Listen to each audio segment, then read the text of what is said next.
Hi, me again. Over the past years, across multiple videos, I've clowned endlessly on AAA games and have always propelled indie games as the future of entertainment. And frankly, it's not hard to see why. As far as we, the consumers, are concerned, AAA games and the AAA industry overall seems much more on the verge of imploding than actually making fun games again. Save, of course, for exceptions. But no man, no matter how strong-minded, is made of steel.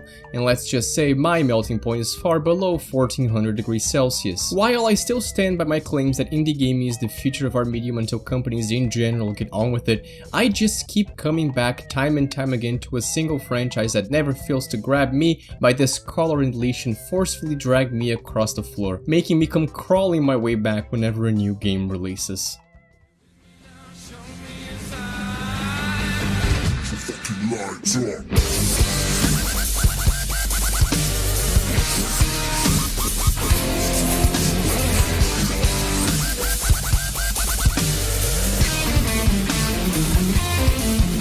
I love Forza Horizon. I am not the biggest realistic racer guy, and I definitely won't be buying a racing sim setup anytime ever, but I am big into arcade racers. Check out my Burnout 3 video. However, Forza Horizon and all the games that subsequently followed in the franchise have managed time and time again to scratch this super annoying itch I've always had of playing a game that intentionally or not tethers the line of realism and fiction. I think people call these simcades, which apparently Horizon Motorsport also is. However, unlike that series, Horizon games are portrayed as expansive, open world, do shit your own way type of games that really got popular during the mid to late 2000s and early 2010s. And I eat that shit up like it's the first night after months of online dating. Nom nom nom, Burnout Paradise. Nom nom nom nom, Need for Speed Underground 2. Nom nom nom, Test Drive Unlimited. Nom nom nom nom. But while these games are frankly top of the line when it comes to racing games, and I still play them to no end, none have captivated me, and frankly none of them are even as good as the Forza Horizon games themselves. Forza Horizon started in 2012 with Forza Horizon, which put you in the boots of a rebellious up-and-coming racer in this broad and expansive event throughout the beautiful state of Colorado, USA. Every game since then has had two major ideals it follows. One, every game takes place in the Horizon event, and two, every game is a breathtaking spectacle. In the first Horizon game, you have to start from the bottom and work your way up by earning reputation, while the game boasts about this big, mean racer that no one can beat, and eventually culminates in a race across the entire map against the main villain of the story, and you beat him and it's cathartic, and then it's revealed that he actually faked his death, and this sets up nicely the plot for GTA 5, but we'll get to that later. It also introduces plenty of staples in the series going forward, such as barn finds and showcase events. The first Horizon game invented the whole Horizon concept and applied it brilliantly, but comparatively it has fewer everythings in comparison to other games. Smaller map, less cars, even possibly being too arcadey for what it was trying to look like, plus a few relatively harmless but annoying glitches. I played the shit out of Horizon 1, getting richer and richer from selling my shit-ass liveries, and when the next two came out, I didn't play them, because I didn't have an Xbox One. Knock knock, who's there? It's Forza Horizon 2. Horizon 2 takes us abroad to southern Europe and cements another recurring theme of having one part of the map be more closed off and street focused, while another part of the map is composed of larger, more open fields. And here's when the franchise took that and ran with it, alongside a better sense of verticality that the first Horizon game lacked, and wheel spins. It was also released for Xbox 360, but another 2 years later, Horizon 3 comes out, and welcome to the Australian outback, where the mayor is you, the player. This is all your fault. Contrary to especially the first game, Horizon 3 puts all the agency of the story on you. You're essentially running the festival while previously you were attending and competing in it. But seeing as this was a first, I personally didn't mind. And yes, it had better event variety, it was strictly next gen and arguably better pacing, and people, in general, actually call this the best Forza Horizon game. But it also started the most disgraceful trend I'd argue this series ever had, the ultra positive, always bubbly, everyone loves you energy, and we'll elaborate on that with the next two games. Up until Forza Horizon 3, most just generally agreed the series had been on an upward trajectory.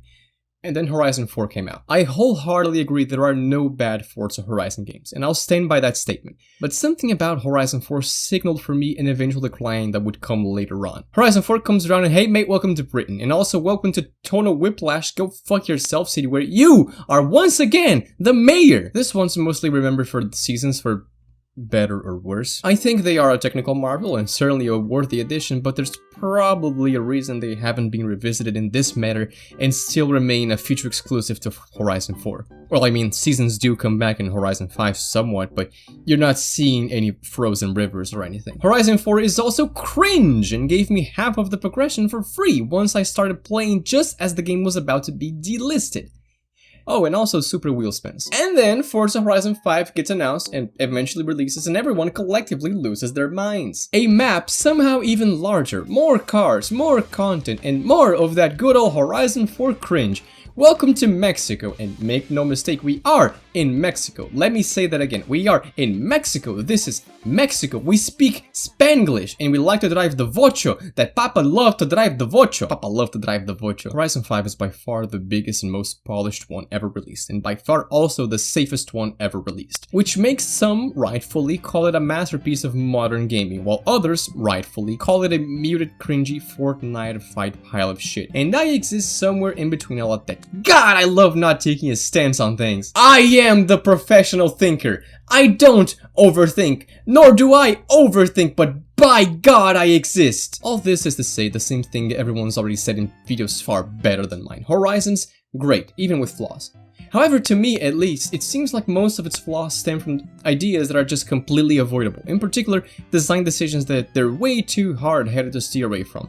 Which makes sense, because if it works, why bother? Hear that, Bethesda? If it works, why bother? If people want The Elder Scrolls 6, why Starfield? While Horizon games have gotten bigger, more polished, and more freedom-oriented as the series progressed, they have also arguably regressed in terms of personality and friction along the way, or haven't even innovated meaningfully, making for a perfectly flat, plateaued, even experience that people surely notice but don't unanimously think is a bad thing. That's why you see so many people complaining about the people that say Forza Horizon 5 is a 10 out of 10. It's not. It has a repetitive gameplay loop for single-player content covered in a fresh, pretty new coat of paint that gets boring sooner rather than later. It's extremely tone-deaf and cringy and relies mostly on the shallow multiplayer experience when it works, and how varied the weekly playlists can be. When the biggest criticism for your open-world racing game is that it gets a bit boring sometimes, that's bad. It does a lot right, but there's so many things wrong at a fundamental level, it makes me feel lobotomized for saying I played this for over 400 hours. So when I get news that Forza Horizon 6 is coming out this year,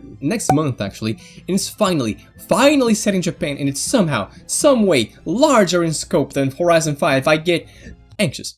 On one hand, I am undoubtedly excited. I have been given basically no reason to doubt that Playground Games can deliver on a polished game that's well worth the money, especially since it's been over 4 years since Horizon 5 released. For comparison, Horizon 1 released in 2012, Horizon 2 released in 2014, Horizon 3 released in 2016, Horizon 4 released in 2018, and Horizon 5 released in 2021. Until now, the biggest gap between Horizon games was 3 years and the most common one was 2. Which is admittedly impressive. On the other hand, I'm scared that all the problems in Forza Horizon 5 aren't gonna be addressed or get even worse. Because let me reiterate, there are no bad Forza Horizon games, but there are Horizon games with problems. Let's start off with a list of things that have been confirmed to appear in the game that I am particularly excited about. Keep in mind that the most recent game in my mind is Forza Horizon 5. It's the one I last played, and it's the one I played the most, and it's the one I'll be comparing some of these features to the most. Customizable garages. For every Forza game, the place you customize your car is more akin to a closed-off menu than an actual 3D space. You can see your car spin around, explode, and that's basically it. And your car collection is a list you can choose from, but apparently alongside some light free roaming, I don't know, you're gonna be able to store a bunch of customized cars in your garage and show them off to your friends. I'm not sure how prominent this is going to be in terms of multiplayer aspects, but if there's something GTA Online taught me is that people are even willing to pay real money for a big garage to store their cars in. Me included. What can I say? I'm a weak little man. Proximity chat. Multiplayer has been a core part of Forza Horizon since the beginning, but in order to keep it either fast-paced, continuous with cross-platform, or both, you can only chat with predefined messages, kind of like a Rocket League quick chat. I cannot believe, does Forza Horizon have voice chat? No! Apparently Horizon 6 is going to have proximity voice chat though, and it seems like the only thing that they needed to realize that this is a good idea was for a bunch of indie games with proximity voice chat to suddenly explode. Car meets. Another feature for multiplayer is going to be car meets. Again, something that I know is huge in GTA Online, or at least GTRP. With the sheer amount of customization Forza games offer, plus the fact that this is set in Japan, this is pretty much a no-brainer, and I'm happy to see it added. The estate! Horizon 6 will basically give you a huge plot of land to edit in your own way and explore at your leisure, either by yourself or with friends. This is dope. And lastly, something that doesn't apply to me personally, but I am nevertheless glad Playground Games is still focusing on, they're introducing a few new options for accessibility, the major one being a high contrast mode and an auto cruise function, and that's just nice to see. That's all that was confirmed. Now for things I have in my personal wish list. 1. No more of that superstar social media bullshit, please. This was lightly alluded to but not directly confirmed, at least not throughout the entire story.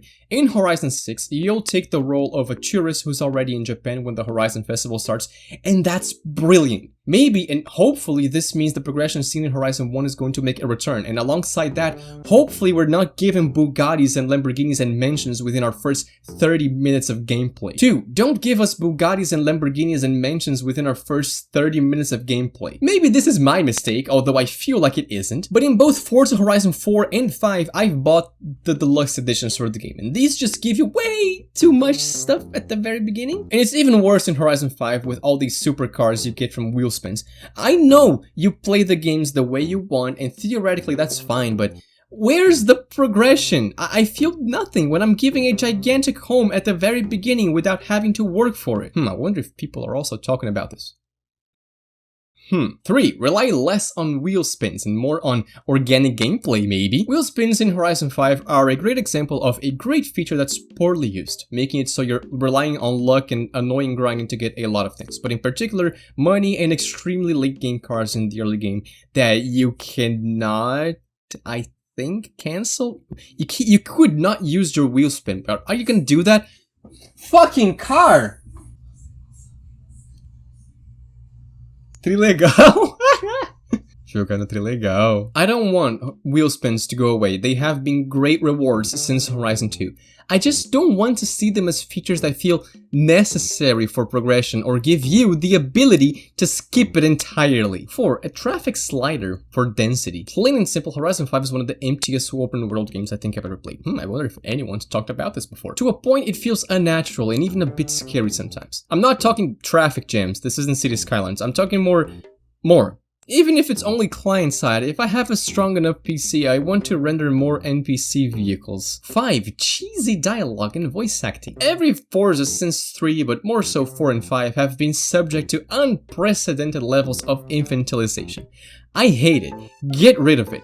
Maybe this way I'll actually play your game with voices turned on. Being a game set in Japan but very much marketed towards the West, it's very easy for them to take yet another tone-deaf rat with dialogue. I just really hope that's not the case. Also, while we're at it, unskippable cutscenes in 2026? No thanks. Also, don't interrupt me at every waking hour to tell me shit you can just tuck away in a pop-up or something. 6. The AI! Horizon 5's AI is horrendous and doesn't even need to follow the same physics as you, making it essentially necessary to ram into whoever's ahead of you for an unfair advantage, if you can catch up to them in general, so you lower the difficulty and it becomes a walk in the park. So I don't know, kill it. 7. Moderation. I know this is asking a lot from Playground Games, but the amount of easily bannable cheated records on Forza Horizon 5 is simply too insane to properly explain. Not to mention the sheer amount of people who've seemingly been banned for no reason.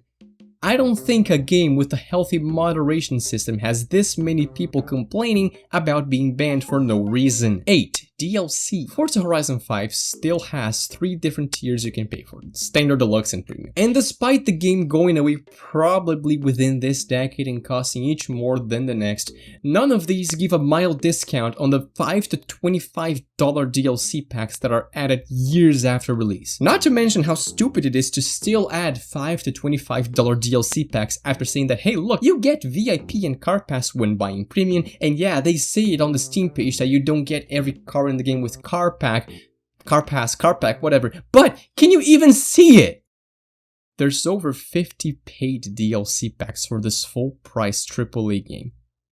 What are you doing? No, actually, you know what? Yeah, let's see what you've been doing. Yeah,